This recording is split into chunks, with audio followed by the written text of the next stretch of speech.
మీద మూడు రంగుల జెండాను ఎగరేసి ఇందిరమ్మని గెలిపిస్తే ఈ దేశానికి ఇందిరమ్మ ప్రధానమంత్రి అయి ఈ మెదక్ ప్రాంతానికి బిహెచ్ఎల్ తీసుకొచ్చింది, బీడీఎల్ తీసుకొచ్చింది, ఐడిపిఎల్ తీసుకొచ్చింది, ఇక్రిసాట్ లాంటి పరిశ్రమలు తీసుకొచ్చింది. ఆ పరిశ్రమలు రాబట్టి ఈ మెదక్ ప్రాంతం ఆనాడు కరువు కాటకాలతో ఇక్కడి రైతులు అల్లాడుతుంటే లక్షలాది ఉద్యోగాలు ఈ ప్రాంతానికి వచ్చి ఉద్యోగ ఉపాధి అవకాశాలు పెరిగి ఈ ప్రాంతం దేశంలోనే అభివృద్ధి చెంది ఇవాళ ఈ మెదక్ ప్రాంతం దేశం నలుమూల నుంచి కార్మికులు ఇక్కడికి వచ్చి ఉద్యోగ ఉపాధి అవకాశాలు పొందుతున్నారు.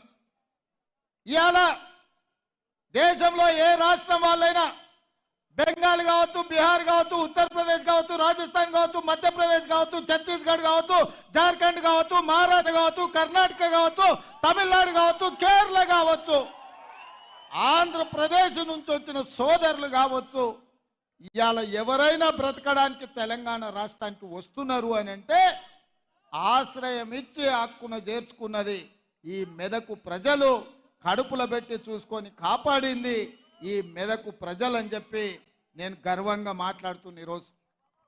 అట్లాంటి మెదకు పార్లమెంటు 1999 నుంచి 2024 వరకు ఈ 25 సంవత్సరాలు భారతీయ జనతా పార్టీ బీఆర్ఎస్ చేతుల్లోనే ఉంది.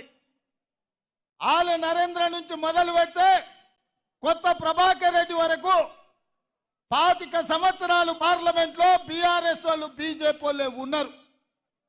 నేను ఇవాళ ఈ జిల్లాలో ఉండే యువకులను, రైతులను, నిరుద్యోగ యువకులను నేను అడుగుతున్నా, మిత్రులారా, ఆనాడు ఇందిరమ్మ తెచ్చిన పరిశ్రమలు తప్ప బిహెచ్ఎల్ కావచ్చు, బీడీఎల్ కావచ్చు, డైనమిక్ ఫ్యాక్టరీ కావచ్చు, ఇక్రిసాట్ కావచ్చు, ఈ ప్రాంతంలో వచ్చిన వేలాది పరిశ్రమలు ఆనాడు ఇందిరమ్మ తెచ్చినవే కదా.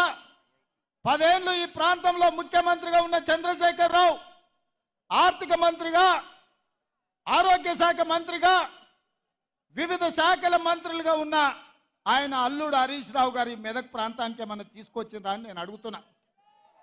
నేను ఇవాళ అడుగుతున్నా, 2014 నుంచి 24 వరకు ముఖ్యమంత్రిగా, మంత్రులుగా, కొత్త ప్రభాకర్ రెడ్డి పార్లమెంట్ సభ్యుడుగా ఈ ప్రాంతానికి ఏమైనా పరిశ్రమలు తెచ్చిండ్రా?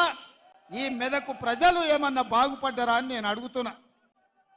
మరి ఇవాళ మళ్ళీ సిగ్గు లేకుండా బీజేపీ వాళ్ళు, బీఆర్ఎస్ వాళ్ళు వచ్చి మాకు ఓట్లు వేయండి, మేము ఎలగబెడతాం, మీ ఆకిలు అలుకుతాం, మీకు ముగ్గులేస్తాం, మీ ఇల్లు చక్కదిద్దుతామని అబద్ధాల మాటలతో బయలుదేరి నేను అడుగుతున్నా మెదకు పార్లమెంట్ సభ్యుని, మెదకు బీజేపీ నుంచి నిలబడుతున్నా రఘునందన్ రావు, నేను అడుగుతున్నా, దుబ్బాకలో నువ్వు చెప్పినావు కదా ఎమ్మెల్యేగా గెలిపిస్తే నరేంద్ర మోడీతో కొట్లాడి 1000 కోట్ల రూపాయలు తీసుకొచ్చి దుబ్బాకను అభివృద్ధి చేస్తాను కదా.